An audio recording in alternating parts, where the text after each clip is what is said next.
समाज प्रबोधन, शिक्षणाचा प्रसार आणि समता बंधुत्वाची शिकवण देणारे संत श्रेष्ठ श्री संत भगवान बाबा यांच्या 130व्या जयंतीनिमित्त पंचवटी नाशिक येथे श्री संत भगवान बाबा प्रतिष्ठान समितीच्या वतीने विविध धार्मिक व सामाजिक उपक्रमांचे आयोजन करण्यात आले। दरवर्षीप्रमाणे यंदाही हा जयंती उत्सव मोठ्या उत्साहात आणि भक्तिमय वातावरणात पार पडलाय। शेती विका पण मुला मुलींना शिकवा हा संत भगवान बाबा यांनी दिलेला शिक्षणाचा संदेश समाजापर्यंत पोहोचविण्याचा संकल्प यावेळी व्यक्त करण्यात आला। सकाळपासून विविध सामाजिक उपक्रम राबविण्यात आले। त्यानंतर मालेगाव स्टँड येथील छत्रपती शिवाजी महाराजांच्या पुतळ्यास पुष्पहार अर्पण करून मान्यवरांच्या हस्ते श्रीफळ फोडत भव्य मिरवणुकीला प्रारंभ झाला। ढोल ताशांच्या दणदणाटात, जयघोषाच्या गजरात आणि भर पावसातही समाज बांधवांनी मोठ्या उत्साहाने मिरवणुकीत सहभाग घेतलाय। संध्याकाळी dream castle Makhmalabad road Panchavati येथे भव्य विद्युत रोषणाई, फटाक्यांची आतिषबाजी आणि ढोल ताशांच्या गजरात मिरवणुकीची सांगता झाली। यानंतर मान्यवरांच्या शुभ हस्ते श्री संत भगवान बाबा यांची महाआरती करण्यात आली आणि उपस्थित भाविकांना महाप्रसादाचे वाटप करण्यात आले। यावेळी श्री संत भगवान बाबा प्रतिष्ठान समितीच्या वतीने उपस्थित मान्यवरांचा शाल, श्रीफळ व गुलाब पुष्प देऊन सन्मान करण्यात आला। या जयंती उत्सवाला नामको बँकेचे अध्यक्ष हेमंत धात्रक, व्हीएनआय शिक्षण संस्थेचे संचालक कोंडाजी मामा आव्हाड, नगरसेविका दीपालीताई गणेश गीते, नगरसेवक प्रमोद पालवे, कमलेश बोडके, वेळू काकड, बापू पिंगळे, दिलीप तात्या खेडकर, मनीष सुनील बागुल, प्रीतम दादा बागुल, सल्लागार किरण गंभीरे यांच्यासह सामाजिक, राजकीय व शैक्षणिक क्षेत्रातील मान्यवर तसेच समाज बांधव मोठ्या संख्येने उपस्थित होते।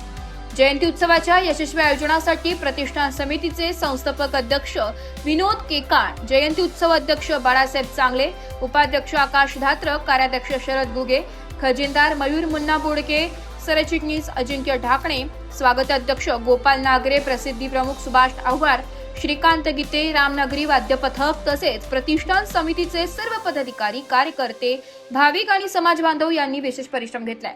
आज भगवान बाबा यांची 130वी जयंती या पंचवटी प्रभागामध्ये आपल्या सर्वांचे लाडके नेते बापू शेठजी पिंगळे, त्याच पद्धतीने प्रमोदजी पालवे, आमचे प्रीतमदादा बागुल आणि आमचे सर्व बांधव ही जयंती 130वी पंचवटी प्रभागामध्ये उत्साहात साजरी करत आहे। भगवान बाबांनी जो संदेश दिला, समता, बंधुता, एकता, ना जात पात ना धर्म, सर्व धर्माचे लोक आज एकत्र या जयंतीच्या जल्लोषाला एकत्र आले आहेत। त्याच पद्धतीनं महाराष्ट्रात नसून महाराष्ट्राबाहेर देखील भगवान बाबांचा महिमा आपल्या सर्वांना माहितीच आहे।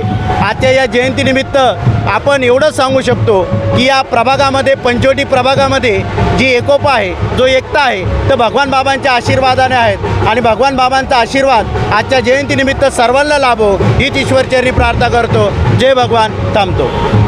आज भगवान बाबा जयंतीनिमित्त जयंती उत्सव 130 या निमित्त आपण सर्वजण जमलेलो आहे। सर्वांचं सहकार्य आपल्या अनाशिकल लाभलेलं आहे। भगवान बाबाच्या जयंतीत सगळ्यांना आशीर्वाद देते, शुभेच्छा देतो। आज नाशिकमध्ये मोठ्या थाटामाटामध्ये साजरा होत आहे। भगवान बाबांनी दिलेला संदेश, एक वेळेस वेळ पडली तर शेती विका पण मुलांना मुलींना शिकवा, तोच उद्देश ठेवून भगवान बाबांनी मराठवाड्यामध्ये क्रांती केली आणि त्याचं अनुकरण नंतर गोपीनाथजी मुंडे साहेबांच्या माध्यमातून पूर्ण महाराष्ट्रात, नंतर भारतात घडलं। आज त्यांची जयंती इथं मोठ्या थाटामाटात साजरी होते। मी भगवान बाबांच्या जयंतीनिमित्त सर्व भाविकांना शुभ संदेश देतो। आज श्री संत भगवान बाबाची 130वी जयंती आज इथे साजरी होत आहे। खरं तर आपण बघितलं असेल, सकाळपासून एकदम आनंदाचं वातावरण आहे आणि सकाळी रक्तदान शिबिर देखील या ठिकाणी झालेलं आहे। खरं तर बाबांनी जसं सांगितलेलं आहे, मानवता हाच खरा धर्म आहे आणि ते फक्त एक संत नव्हते, एक मोठे समाजसुधारक होते आणि एक शिक्षणासाठी असेल, लोकहितासाठी असेल, त्यांनी जे काम केलेलं आहे खऱ्या अर्थाने ते आज ही नवीन पिढी आहे ही पुढे घेऊन जात आहे। मी या सर्वांना, या समितीला, या सदस्यांना सर्वांना खूप खूप शुभेच्छा देते आणि या छान कार्यक्रमाचे आयोजन केलं आणि इथे सर्वांनी एवढी छान उपस्थिती केली त्याबद्दल त्यांचे देखील आभार मानतो। धन्यवाद। भगवान बाबाची जयंती फार मोठ्या उत्साहामध्ये साजरी होऊन राहिली। भगवान बाबांच्या विषयी सर्वांना माहिती आहे की भगवान बाबा हे अवतारी पुरुष होते। ते काही साधं व्यक्तिमत्व नव्हतं, ते प्रत्यक्ष परमेश्वराचा अवतार होते।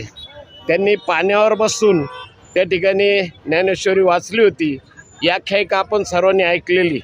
त्यांनी समाजावर अतिशय चांगले संस्कार ज्या भागामध्ये ते जन्माला आले, भगवानगडावर त्यांनी जे त्यांचं आयुष्य त्या ठिकाणी काढलं, त्या भागामध्ये सर्व समाज हा ऊसतोड कामगार होता आणि त्या ऊसतोड कामगार समाजाला त्या ठिकाणी दिशा दाखवायचं काम जर कोणी केलं असेल ते भगवान बाबांनी केलेलं आहे.